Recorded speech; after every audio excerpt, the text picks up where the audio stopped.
बारामती नगर परिषदेसाठी आज मतदान जे आहे ते पार पडतंय। मात्र सगळ्याच पक्षांकडून आपण पाहतोय की मतदान केंद्राच्या बाहेर मतचिठ्ठ्या ज्या आहेत त्या देण्यासाठी आपण पाहतोय की या ठिकाणी टेबल जे आहे ते लावलेले पाहायला मिळतात। बारामती नगर परिषदेमध्ये अजित पवारांचं पॅनल विरुद्ध युगेंद्र पवारांचं पॅनल, याच्यामध्ये आपण पाहतोय की थेट लढत जी आहे ती होताना आपल्याला पाहायला मिळते। मात्र बारामती नगर परिषदेची निवडणूक जी आहे ती चुरशीची आपल्याला पाहायला मिळाली।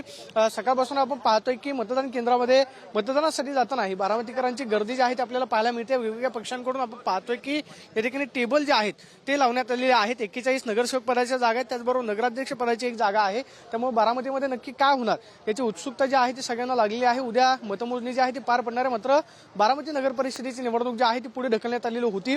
त्यानंतर आपण पाहतोय की आज मतदान जे आहे ते पार पडते। मात्र सगळ्याच पक्षांकडून आपण पाहतोय की बाहेर टेबल जे आहेत ते लावण्यात आलेले आहेत। उद्या मतमोजणीमध्ये नक्की बारामतीचा निकाल कोणाच्या बाजूने लागणार हे पाहणं महत्त्वाचं असेल। मात्र सकाळपासून मतदान केंद्रावरती आपण पाहतोय बारामतीकरांची गर्दी जी आहे ती आपल्याला पाहायला मिळते।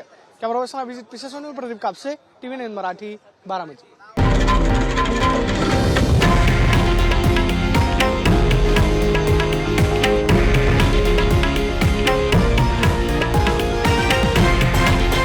हे आहे देशातील नंबर 1 न्यूज नेटवर्क आणि आपण पाहत आहात TV9 मराठी, एकमेव।